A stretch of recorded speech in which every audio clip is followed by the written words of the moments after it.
अपने आप जितेंद्रिय हो जाएंगे।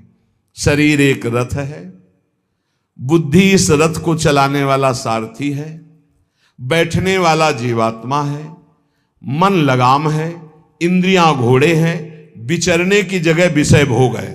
ये घोड़े विषय भोग का चारा चरने के लिए जाएंगे। अगर मन रूपी लगाम को बुद्धि रूपी सारथी ने ठीक से खींचा नहीं तो ये खंडक में गिरा देंगे। और गिरे हुए बहुत फंसे हैं, और जीव इतना भोला बन चुका है कि गड्ढे में गिरा है फिर भी वो आनंदित है, वो उसी को सुख समझ रहा है, दुख को ही सुख समझकर। यही तो भगवान की विचित्र माया है। जिसे तुम सुख समझते हो वो सुख की छाया है, समझ पड़ती नहीं, ये गिरधर की माया है। भयानक दुख के अंतर में वो डूबा हुआ भयानक परिणामों को प्राप्त होगा, लेकिन उसमें सुख का अनुभव कर रहा है। त्यक्त संगो जित क्रोधो लघ्वाहारो, तो अपने आप जितेंद्रिय हो जाएंगे। देख लेना, घृणा हो जाएगी यार, घृणा। कौन सा ऐसा सुख है जो घृणा के योग्य ना हो? लौकिक बढ़िया से बढ़िया पदार्थ खाओ, तत्काल हम उसे वापस उलटते हैं, देखने लायक नहीं रह जाएगा। चिकनी चमड़ी केवल देखकर फंस रहे हैं, कुछ नहीं, पूरा जीवन बर्बाद हो जाता है। धर्म के लिए तो सेवन करने के लिए ठीक है, बकाया भगवत प्राप्ति के लिए जितेंद्रिय चलो, ठीक से चलो। पिधाय बुद्ध्या द्वाराणि मनो ध्याने निवेशयेत्, शून्य स्वेवावकाके गुहासु च वनेषु च, नित्य युक्ता सदा योगी ध्यानम सम्यक उपक्रमेत। श्री दत्तात्रेय जी महाराज कह रहे हैं, बुद्धि को परमात्म चिंतन से इतनी बलवान बनाओ कि अपनी इंद्रियों के द्वारों से घसीट कर उसे भगवान में स्थित करो। हर इंद्रिय द्वार बंद, अंतर्मुख इंद्रियों को करके परमात्म चिंतन में लव। शून्य स्वेवावकाशेषु, एकांत स्थल में कुछ देर बैठने का अभ्यास करना चाहिए। एकांत सुख मास्यताम, 24 घंटे में 48 मिनट का तो रख ही लो शांत एकांत। अपने कमरे में शयन के समय आधा पौन घंटा अगर आप निकाल पावे, बड़ा आनंद आएगा।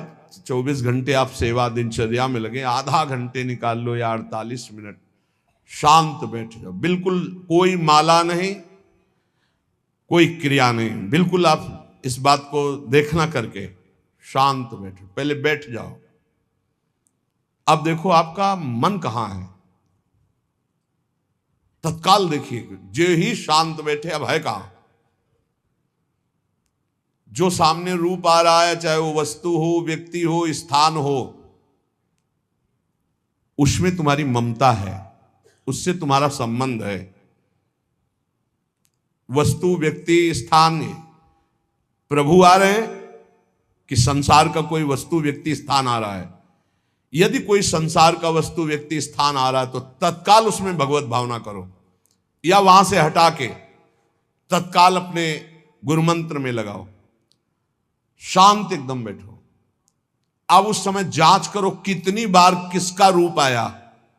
प्रभु का कितनी बार आया, संसार, और जिसका जितनी बार आए उससे अधिक नंबर देखिए कि 5 बार तो उस पुरुष का आया, 5 बार उस स्त्री का आया, और एको बार प्रियाजू का नहीं आया।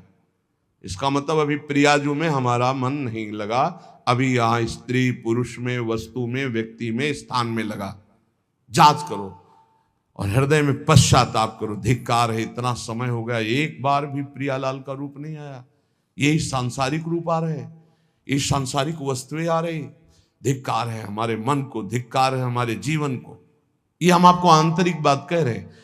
पूज्य भाई जी महाराज, जिस समय मन को धिक्कार दिया जाता है, जलन होती है, जब जलन होती है तो निर्मल होता है, निर्मल होता है, निष्पाप होता है, मल भस्म होता है। जो ताप अंदर मन में होता है प्रायश्चित का, उससे। अब बार बार सामने आपको जो गुरुमंत्र मिला है उसको लिखिए। कोई माला नहीं, बहुत आराम से, कोई जल्दीबाजी नहीं, 1 मिनट में एक बार लिखेंगे। यहां कोई संख्या हम नहीं बोल रहे, यहां कोई आपको नहीं कि 108 बार करना है कि 50 बार करना, 5 बार करो केवल। हम कह रहे 5 बार आराम से लिख रहे हैं। शांत बैठे, खूब आराम से, बढ़िया रा बहुत बढ़िया, धा, राधा, राधा, रात। आप देख लीजिए, अब ये भाग जहां रहा है, पकड़ो, कहां भाग के जा रहा है? इस वस्तु से क्या संबंध है? इस व्यक्ति से क्या संबंध है? कितनी बार इसको छुआ है, देखा है, भोगा है, मिले हैं, सूंघा है, कितनी जन्मों में। धिक्कार तुझे मन, जो तू राधा नाम को छोड़कर, प्रियाजू के इस अमृत में नाम को छोड़कर भाग रहा है, फिर उसे लाओ नाम में, फिर लाओ नाम में। आप देखिएगा, एक दिन उसी रा और धा के बीच में प्यारी जो और प्यारे जो मुस्कुराते दिखाई देंगे। देख लेना, एक समय 24 घंटे में ऐसा निकालो जिस समय आप अपनी अंतःकरण की वृत्ति को बार बार बाहर जाते हुए घसीट कर अंतर में लगाओ। हर समय साधन में लगे हो, लेकिन एक समय इतना साधन कर, जो गृहस्थी में हम कह रहे हैं 10 मिनट शुरू करो भाई, 10 मिनट से 10 मिनट शांत होकर बैठ जाओ। 10 मिनट बैठने में क्या परेशानी, उस समय जांच करो, जहां जहां मन जाए वहां से हटाकर नाम में लगाओ। बार बार सुंदर स्वर्णिम अक्षरों से नाम लिख रहे, रंग बिरंगे अक्षरों से, रा और रंग से, बड़ी आ की मात्रा और रंग से, धा और रंग से, बड़ी आ की मात्रा और रंग से, ऊपर के ऐसे खेलो, मन को खिलाओ, राधा नाम में खिलाओ, डुबाओ इसमें। आप देख लेना, हमारी बात को समझ लो। केवल ये वो बात कह रहे हैं जो आपको प्रियाजू के रूप के ध्यान में डुबो देगी। यही राधा नाम रूप प्रकाशित करेगा। तेरो रूप कहत नहीं आवे, सी हरिवंश कछुक जस गावे, वो रूप ये प्रकाशित कर देगा। तो कह रहे शून्य स्वेवाव काशेषु, एकांत स्थान में जहां आपको विक्षेप न पड़े। ऐसी वृत्ति के समय अगर आपको कोई शोरगुल सुनाई दे रहा हो, आपका अभ्यास दृढ़ नहीं, तो एक रुई को ऐसे कपड़े में करके, महीन कपड़े में 2 बना लो, ऐसे लगा लो, कान में लगा लो, आवाजें नहीं जाएगी। अब ध्यान करो, देखो साधन की प्रणाली। और जब अपने साधन की बात होती है ना, तो आप हजारों अलग अलग आवाज करो तो हमें बस इतना समझ में आएगा कि चिड़िया चहचहा रहे हैं, आवाजें निकल रही, बस हमारे लक्ष्य में कोई अंतर नहीं पड़ने वाला। और अगर डूबना हो गया तो आवाज भी खत्म, श्रवणेंद्रिय होते हुए भी शोरगुल नहीं सुनाई देगा। पर प्रारंभिक दशा में ऐसा चाहिए। अगर आपको बार बार विक्षेप हो रहा हो, विक्षेप तो इतना कि घड़ी का टक टक भी बर्दाश्त नहीं होता, मन है ध्यान में बैठे ना, वो पहली बार एक खिड़की खुला है, खिड़की खुला है, खिड़की, अब उठो, पहले खिड़की बंद करके आओ। ये इसको बैठते ही देख लो कि कोई ऐसा प्रश्न तो नहीं कर रहा कि अमुक कोई बात हो, उसको निपटा दो पहले। हम सबसे पहला काम करते थे, अगर राधा वल्लभ जी के दर्शन करने जाने हो, हमें इत्र खरीदना, तो सबसे पहला काम हम इत्र खरीदेंगे। क्यों? ये दर्शन नहीं करने देंगे, इत्र खरीदना है। बार बार कहेगा इत्र हमें दर्शन में नहीं डूबने देगा, तो पहले हम वो काम सब कर लेते थे जो राधा वल्लभ जी के दर्शन के बाद कर रहे हैं। अब दर्शन में तो केवल दर्शन। ऐसे ही जब हम ये जो 20 मिनट, 30 मिनट, 40 मिनट समय की बात करें, इसमें जब आपको समय देना हो तो कृपया मन के लिए कोई काम मत छोड़ना, वो बिल्कुल फुर्सत वाला। इसलिए हम कह रहे हैं सोने जाने के समय कि अब हम शयन करने जा रहे हैं, उस समय आप समय दीजिए। और अगर ये पहले ही बार में कह दे कि अमुक अमुक अमुक, तो तुरंत सुधार दीजिए, नहीं पूरे ध्यान में वही चलाएगा। वो बहुत बहुत ही विघ्नकारी रहता है जब तक निर्मल नहीं हो जाता। और जिस समय नाम पकड़ने लगता है, ऐसा आनंद आता है कि केवल रोने का मन करता है। आप इसको करिएगा जरूर, एकांत स्थल पे करिएगा। और जब ये करने विघ्न करे तो कान में श्रवण होता रहता है, शोरगुल। तो ये हमने किया है प्रारंभ में, रुई में ऐसे, और एक महीन कपड़ा का बना के ऊपर कपड़ा से ऐसे, और ऐसे खूब ठास के भर ले, अब आवाजें ले जाएगी। अब अंदर राधा राधा राधा आनंद आएगा। ये प्रारंभिक है, ये आगे चल के इनकी जरूरत नहीं पड़ती अंतर्मुख होने पर। तो एकांत स्थल में जब इस तरह से साधना की जाती है तो उपासक का चित्त भगवदाकार होने लगता है। कह रहे हैं वही सच्चा सन्यासी है। वाग्दंड कर्मदंडश्च मनोदंडश्च ते त्रयः यस्यैते नियता दंडा सत्यदंडी महायति। श्री दत्तात्रेय जी महाराज कह रहे हैं वाग्दंड, जिसने वाणी को, वाग्दंड मौन में स्थित कर दिया। वाग्दंड यही प्रपंच की वार्ता नहीं बोलनी, भगवद वार्ता केवल बोलनी। वाणी को दंडित करो, ये बहुत चटर चटर प्रपंच की बातें करती, नाम जपने में इसको थकान लगती है, प्रपंच की बातें करने में नहीं। इसलिए इसको मौन के द्वारा वाणी को शासन में रखो, या तो भगवत चर्चा या मौन। दूसरा कर्मदंड, जो सन्यासी होता है वो निष्कर्म अवस्था की तरफ बढ़ता है।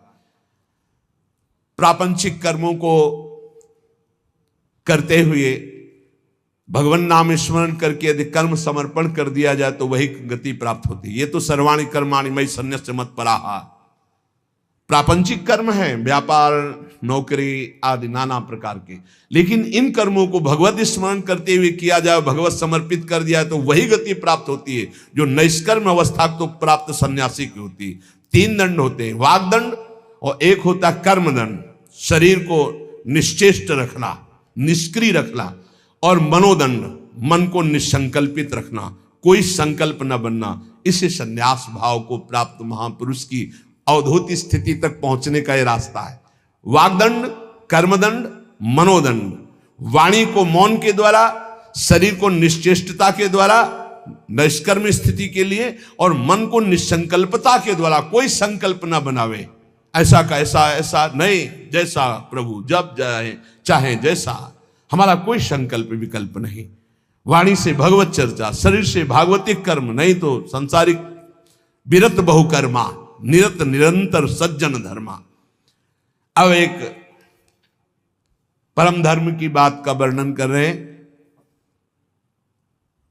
गृहस्थ धर्म में जैसे है, या जिनके पास बहुत अर्थव्यवस्था है, उनको चाहिए कि गौ सेवा से बहुत जल्दी शरीर पवित्र होता है, हृदय भी पवित्र होता है, और गोविंद भी प्रसन्न होते हैं। यदि गावः प्रदक्षिणीर कार्या वंदनीया ही नित्यशः मंगलायतनम दिव्याः श्रेष्ठास्त्वेता स्वयंभुवा। यदि गाय घर में पाली जाए या गौशाला खोली जाए और गौओं की सेवा की जाए, जिनके पास अर्थ है, भाव है, भगवान स्वयं श्री कृष्णचंद्र जी ने गौ सेवा स्वीकार की, गौवें चराई। गौओं की परिक्रमा करने से, जैसे आप प्रभु के बिहारी जी के मंदिर की 4 परिक्रमा करें तो जो फल आपको मिलेगा वही गाय की 4 परिक्रमा कर लें तो आपको प्राप्त हो जाएगा।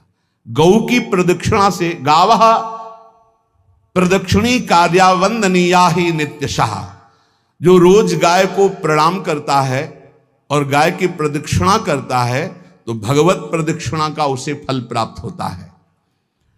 जहां गौएं विराजमान होती हैं वो बड़ा पवित्र दिव्य तीर्थ स्थल माना जाता है। गौएं जहां विराजमान रहती, गौशाला में भजन करे तो कई गुना बढ़कर के प्राप्त होता है। स्वयं ब्रह्मा जी ने गौओं को दिव्य गुणों से विभूषित बनाया है। अप्यागाराणि विप्राणाम देवतायतनानि च यद गोमयेन शुद्ध्यंतिम किम ब्रूमो हृदिकम ततः। गाय के गोबर से जहां लेपा जाता है वहां जिस देवता का आवाहन करोगे वही देवता आकर विराजमान हो जाएगा। अपवित्र भूमि में भी यदि गाय के गोबर का लेप कर दिया जाए तो परम पवित्र मानी जाती है। गाय बहुत पवित्र, जहां वो बैठती है, जहां वो मूत्र त्याग करती, गोबर त्याग करती, वो स्थान तीर्थ तुल्य पवित्र माना जाता है। भगवान जब गाय के पीछे पीछे चलते तो गोरज उड़कर उनके मस्तक पर विराजमान होती, उनके मुखार बिंद पर विराजमान होती। बाल गोविंद के अनिष्टों को दूर करने के लिए गाय के पूंछ को उनके ऊपर से झाड़ा देती थी मैया। जब गुरुमंत्र वैदिक सिद्धांत से दिया गया था पहली बार तो पंचगव्य पिलाया गया था। गोमूत्रम गोमयम क्षीरम दधि सर्पिस्तथैव च गवाम पंच पवित्राणि पुनंत सकलम जगत। कितना भी बड़ा पापी हो, अगर पंचगव्य पिलाया जाए तो वो वैदिक मंत्रों को स्वीकार करने लायक हो जाता है, पवित्र हो जाता है। पंचगव्य में 5 चीजें गाय की होती है। गाय का मूत्र, गाय का गोबर, गाय का दूध, गाय का दही और गाय का घी, ये पांचों मिलाकर पंचगव्य पिलाया गया था। पहली बार जब वैदिक मंत्र दिया गया था तो पंचगव्य बनवाया था गुरुदेव भगवान ने संन्यास, और वो पिलाया था। ये पंचगव्य पिलाने से अपवित्रता का नाश होकर पवित्रता का संचार होता है। इसलिए धन्य है उनका जीवन जो गौ सेवा परायण है, भगवत भाव से गाय में साक्षात भगवान का भाव रखकर गौ सेवा करते हैं। त्रिषिता गौर गृहे बद्धा गेहे कन्या रजस्वला देवशास्त्र सन्निर्माल्य हंति पुण्यम पुराकृतम। यदि घर में गाय बंधी है और भूखी है और प्यासी है तो तुम्हारे सारे पुण्य नष्ट हो जाएंगे। अगर घर में रजस्वला कन्या बहुत काल तक है और उसका विवाह आप नहीं कर रहे हैं तो आपके सारे सुकृत नष्ट हो जाएंगे। यदि घर में ठाकुर जी विराजमान है, कर का पहनाया हुआ माला सुबह तुमने देख लिया तो तुम्हारे सारे पुण्य नष्ट हो जाएंगे, क्योंकि शयन कराते समय तुमने उतारा नहीं, अर्थात तुम सेवा में प्रमाद करते हो। तो देवतास्त्र सन्निर्माल्य हंति पुण्यम पुराकृतम। जैसे सुबह श्रृंगार किया तो रात्रि के शयन के समय वो हटा लेने चाहिए माले। जब हम शयन कराते हैं तो भले पुष्प शैया पे शयन कराएं पर माला नहीं धारण कराएं। श्रृंगार का माला अगर दूसरे दिन दर्शन किए क्यों पहने ठाकुर जी, तो तुम्हारे सुकृत नष्ट हो जाएंगे। गाय बंदी हो घर में, वो प्यासी है और भूखी है, तुम्हारे सुकृत नष्ट हो जाएंगे। त्रिषिता गौर गृहे बद्धा, क्योंकि तुम्हारे पास है, सेवा करना चाहिए। यो वै गाम प्रतिसिद्धेन्तो चरंतिम च स्वतरणम नरहा तस्य पूर्वे च पितरा कंपन्ते पतनोन्मुखा।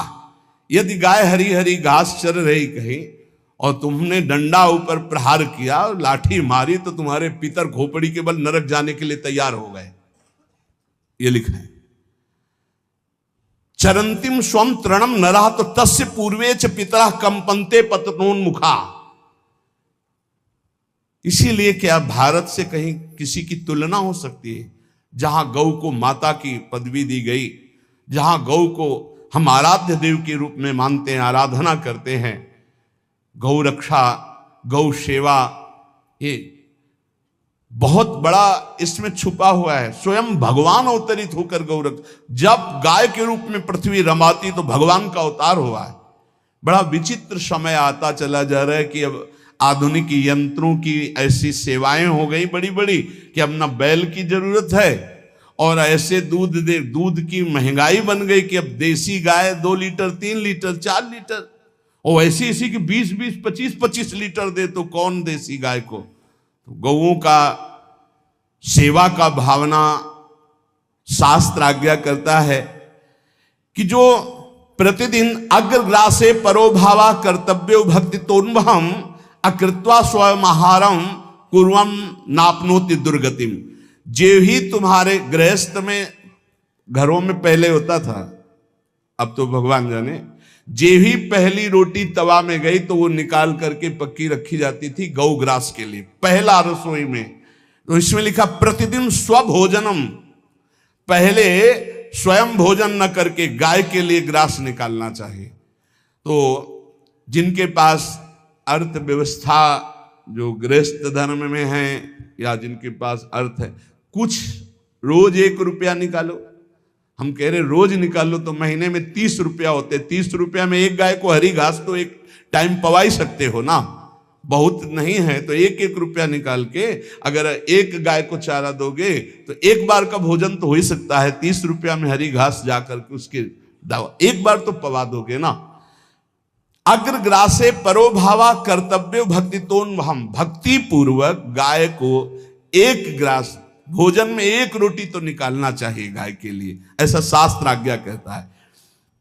जो ऐसा करता है तो अकृत्वा स्वयमाहारम कुर्वन् नाप्नोति दुर्गतिम, अपने आहार से 1 रोटी निकालकर गाय को देता है और स्वयं 3 रोटी भले पाले 1 रोटी गाय को दे दी तो बोले उसकी दुर्गति नहीं होगी, अर्थात उसके अंदर भाव बढ़ता चला जाएगा वो भगवान की भक्ति में। और तेनाग्नयो हुता सम्यक पितरश्चापि तर्पिताः देवास्त्र पूजितास्ते ने यो ददात गवान्हिकम, जो प्रतिदिन गौग्रास निकालता है, अर्पित करता है, तो उसको अग्निहोत्र करने का फल मिलता है, उसके पितरों को तृप्ति मिलती है और समस्त देवताओं के पूजन का फल मिल जाता है जो गौग्रास निकालता है। यो वै ताड्यते यष्ट्याधेनुम मर्त्यो विमूढ़धि, जो मूर्ख मनुष्य, जैसे अब गाय दूध नहीं दे रही, मार डंडे डंडे मार रहे हैं, इंजेक्शन लगा रहे हैं, ऐसे वैसे कर रहे हैं, उसको ताड़ना दे रहे हैं, तो बोले जो मूढ़ बुद्धि मूर्ख मनुष्य, यो वै ताड्यते यष्ट्याधेनुम मर्त्यो विमूढ़धि, वो गाय को लाठी से मारता है, डंडे से मारता है, हाथों से मारता है, तो धर्मराजस्य नगरेशा याति करवर्जिताहा, धर्मराज जी पहले अपने नरक में ले जा करके उसके कहते थोड़े थोड़े तिल तिल करके पहले इसके हाथ काटो, मरना है नहीं वहां, अब आराम आराम से थोड़े थोड़े पहले हाथ वर्जिताहा, इन्हीं हाथों से गाय को मारा था ना, तो ऐसे थोड़ा थोड़ा काटा जाता है उसके हाथ, कर वर्जिताहा, उसके दोनों हाथ काट करके थोड़े थोड़े। यो वै दंसान वार्यति तस्य पूर्वे कृतार्थ काहा, नृत्यंत सवादिस्मास्तरिष्यति भाग्यवान, जो गौ के शरीर को स्नान कराता है, गौ के शरीर को कीट आदि से मच्छर आदि से रक्षा करता है, और खूब अच्छा अच्छा पदार्थ गौ को, केवल दूध के लोभ से नहीं, ये हम गौ सेवा की बात कर रहे हैं, ये कि नहीं वहां 10 लीटर दूध देती तो हाथ फेरो, जब दूध नहीं देती है तो चारा भी ठीक से नहीं दे रहे, और उसके ये स्वार्थी हो, गौ सेवा का बात नहीं, वो दूध का लोभी केवल व्यापार की बात करता है। गौ सेवा का तात्पर्य है गौ सेवा, केवल खूब बछड़े को पिला दिया प्रसाद रूप से, जो दूध मिला उसका अपने सेवन की, वो बात तो अलग है। अब बछड़े को तो जरा सा केवल पिन्हाने के लिए कर दिया और खूब सारा दूध लीटर में नाप करके जा रहा है, और उस समय तक तो खवाओ पियाओगे ही खूब अच्छे से, इसके बाद जब दूध देना बंद किया तो उसका आदर सत्कार खत्म, खोल के बाहर ऐसे वो प्लास्टिक खाते घूम रही है, तो ये गौ सेवा नहीं मानी जाएगी, वो स्वार्थ पूर्ति मानी जाएगी। जो सदैव गौ सेवा करता है, उसके डांस मच्छर हटाता है, स्नान कराता है, पीठ में हाथ फेरता है, उसके पूर्वज जो पितर होते हैं वो नाच पड़ते हैं, उनका मंगल होना शुरू हो जाता है कि हमारे वंश में गौ सेवक पैदा हुआ, बड़ा भाग्यवान है, और वो गौ के द्वारा हमें तार देगा, ऐसा भाव। गौ सेवा हमारे सनातन धर्म में बहुत बड़ा स्थान गौ सेवा का है। पर एक बात ध्यान रखें, इन सब सेवा का फल है भगवान के चिंतन में निरंतर वृत्ति डूब जाए, हमारी एक एक वृत्ति एक एक क्षण भगवान के चिंतन में डूब जाए। अगर नहीं तो हम आपको उत्तर दे रहे हैं। कल प्रश्न हुआ था कि क्या गौ सेवा के बिना मुक्ति मिल सकती है? क्या महाराज नृग जैसा कोई गौ सेवक हुआ है दानी? भागवत में पढ़ लेना, करोड़ करोड़ गायों को, करोड़ों गौशालाएं थी, एक दो नहीं, इसलिए कह रहे हैं करोड़ों शब्द कि आप उसको कहीं ज्यादा ना समझें। पृथ्वी के कोई भूमि के कण गिन सकता है, बारिश की बूंदे गिन सकता है, लेकिन महाराज नृग की गौएं जितनी दान की गई वो गिनी नहीं जा सकती थी, ऐसा वर्णन आता है। अरबों अर्बुद गौओं की सब स्वर्ण से अभिषिक्त करके ब्राह्मणों को दान करना, इतने बड़े गौ सेवक, इतने बड़े दान करने वाले, एक चूक हो गई, ना दान लेने वाले तपस्वी ब्राह्मण की गाय किसी अन्य ब्राह्मण को दान कर दी, और वो ब्राह्मण ने जब गाय देखी बोली मेरी गाय चुरा ली, बोले महाराज नृग ने दी। महाराज नृग से कहा मेरी गाय है, तो उनका गौशाला में आ गई होगी, आपको 10,000 गौएं देते हैं, आप अपनी गाय। बोले मैं प्रतिग्रह नहीं लेता, जिसने दान लिया था उसने कहा गाय यही लेके जाऊंगा, तो उनका आप गाय छोड़ दीजिए, आपको 10,000 गाय देते। बोले नहीं लूंगा। बस अनजाने के अपराध ने गिरगिट बना दिया था, कुएं का गिरगिट। पर भगवान बड़े कृपालु हैं, गौ सेवक थे, इसलिए गोविंद द्वारिकाधीश जी ने उनका उद्धार किया।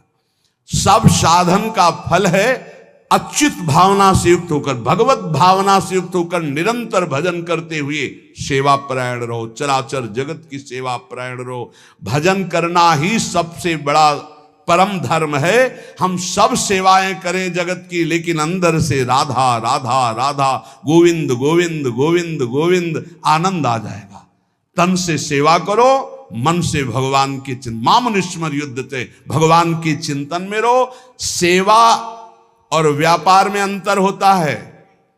गौ सेवा के बहाने से धन का जो दान लेना है और उसका अपने में प्रयोग करना, मैं पितरों सहित नरक जाना है, लिख लो।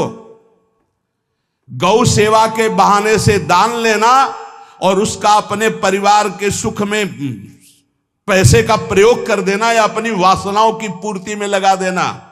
आया गौ सेवा के लिए और आप प्रयोग कर रहे हैं गाड़ी घोड़ा नाना प्रकार के सांसारिक भोगों में, तो लिख लो पितर सहित तुम्हारे नरक जाएंगे, क्योंकि गौ सेवा के लिए आया है। गौ सेवा का धन सिर्फ गौ सेवा में ही लगना चाहिए। आप गौ सेवक है, दूध पान कीजिए, रोटी खा लीजिए, लेकिन गौ सेवा का अर्थ आप अपने वासनाओं की पूर्ति में, अपने मनोरंजन में या अपने मन के संकल्प भावना में नहीं पूरी कर सकते। गौ सेवा के लिए ही पूरी कीजिए। गौ के वास का निर्माण, गौ के भोजन की व्यवस्था, वो दूध दे ना दे, वो कैसी भी अवस्था में हो, उसकी सेवा परायणता, उसके लिए सेवक रखना, सेवकों को भी सुख प्रदान करना, लेकिन स्वयं कभी गौ के सेवा के लिए आए हुए धन का स्वयं के लिए भोग न करना और निरंतर भजन रखना, उसे परम पद की प्राप्ति हो जाएगी। इसलिए हमारे सनातन धर्म में गौ सेवा का विशेष महत्व है और इस महत्व को सबको स्वीकार करना चाहिए। यदि आप गौ पालन स्वयं नहीं कर सकते तो 4 लोग मिलकर के, क्योंकि आज जो गायों की व्यवस्था वो बड़ी दयनीय हो रही है। दयनीय इसलिए हो रही कि दूध की अधिकता के चाह रखने वाले भैंस रखते हैं या विदेशी गाय रखते हैं। अपनी भारतीय जो देसी गाय है वो उतना अधिक नहीं देती कि 40 लीटर 30 लीटर 25 लीटर, बहुत अधिक देगी तो 5 और 8 लीटर। देसी शुद्ध गाय अपनी जो है वो 8-10 लीटर, बहुत जब व्यवस्था हो। नहीं तो अपने गांव में तो देखा है 2-2.5-3 लीटर से ज्यादा नहीं देंगे, 1.5 लीटर इधर 1.5 लीटर उधर, या बहुत हुआ तो 2 लीटर 2 लीटर, पर वो स्वर्णिम दूध होता है। जो दूध की चाह रखने वाले जन थे अब वो गायों को नहीं रखते, देसी गायों को कोई बिरला ही रखता है। अब पहले बैलों की जरूरत होती थी, गाय बछड़ा दिया तो आनंद होता था कि किसानी के काम में। अब तो ट्रैक्टर है तो बैलों की जरूरत नहीं। अधिक दूध के लिए अरे अब तो पशुओं की जरूरत नहीं, केमिकल से दूध बन रहे हैं, टैंकर के टैंकर। तो फिर हमारी जो गायें हैं उनकी बड़ी दुर्दशा हो रही। तो हमें चाहिए कि जो गृहस्थ जन हैं, धनी मानी जन हैं, या जिनके पास शरीर व्यवस्था, बौद्धिक स्तर सेवा परायण, अर्थव्यवस्था, वो थोड़ा 4 गाय की व्यवस्था करके उनकी सेवा करें, क्योंकि हमारे सनातन धर्म का स्वरूप है जहां मां पदवी दी गई है गांव को, गौ माता कहा गया है। गौ में समस्त देवता विराजमान है। गौ का बहुत बड़ा महत्व वर्णन किया गया धर्म शास्त्रों में। यहां तक कि जब कोई ऋषि नाराज होता था तो आगे गाय करके जाया जाता था तो क्षमा हो जाती थी, गाय को देखते ही वो क्षमा कर देते थे। बहुत महिमा वर्णन की गई है गौ की। इसलिए जिसको भी अगर नहीं अर्थव्यवस्था है तो एक रोटी तो निकाल सकते हो ना। तुम्हारी रसोई में रोटी बने तो पहली रोटी निकाल लो, और आसपास जहां गाय बंधी हो तो उसको दे आओ जाकर, तो कम से कम धर्म का पालन हो जाएगा, गौ सेवा बन जाएगी। तो गौ सेवा, चराचर जगत की सेवा, भगवत सेवा, सबका फल है। फिर प्रारंभ में आ जाइए स्मृति। योगी हो तो चित्त की वृत्ति का निरोध करके परमात्माकार, ज्ञानी है तो चित्त वृत्ति का लय करके स्वरूप स्थित, भक्त है तो एक एक वृत्ति सावई मनः कृष्ण पदार विंदयो। भगवान के चरण में, भगवान के नाम में, भगवान के रूप में, भगवान की लीलाओं में। स्मृति अगर नहीं तो सब साधन अधूरा, और स्मृति तो हर साधन पूरा। इसलिए एक बार कमर कस लो, चाहे जगत की सेवा करो, चाहे जिस कार्य में लगे हो, तुम्हारी स्मृति प्रभु में लगी हो। स्मृति के बिना हम जीवन का कोई महत्व नहीं समझते। स्मृति विहीन जीवन सब व्यर्थ। इसीलिए उन परमहंसों के चरणों में स्वयं भगवान चरण रज लेने के लिए पीछे डोलते हैं, जो निरपेक्षम मुनिम शांतम निर्वैरम समदर्शनम अनुब्रजाम्यम नित्यम पुयत्यंगुरेण भी। ना कोई प्रतिज्ञा, ना कोई चाह, ना कोई इच्छा, निरंतर भगवदाकार वृत्ति, निरपेक्षम मननशील, द्वंद्व विमुक्ता, जो शांत हैं, जो किसी से वैर नहीं रखते, भगवदाकार वृत्ति, उसी मार्ग के आप पथिक है। सर्वतो भावेन, अपने मन को समेट लो धर्म और कर्म दोनों से, और साब त्यज लोक धर्मान, और परम धर्म का सेवन करते हुए समस्त चराचर जगत को भगवत स्वरूप निरखते हुए इसी जन्म में परम पद को प्राप्त हो जाओ। सत्संग का सार हमारा शरीर है, इससे सेवाएं बने, हमारा मन है, इससे चिंतन बने, हमारी वाणी है, इससे लीला गुण का गायन करें, और हम स्वयं परमात्म अंश हैं, परमात्म स्वरूप है, ऐसी ठसक बनी रहे, जीवन मुक्त ही हो। स्वार्थ को लेकर किया गया धर्म रंग नहीं लाता। निष्काम किया हुआ छोटा सा भी धर्म परमार्थ की ऊंचाई पर चढ़ा देगा। ध्यान रखना, परमार्थ की ऊंचाई पर चढ़ा देगा। इसलिए निष्कामता सब सोहित, निष्कामति। श्री वृंदावन विश्राम श्री राधा वल्लभ लाल को हृदय ध्यान मुख नाम।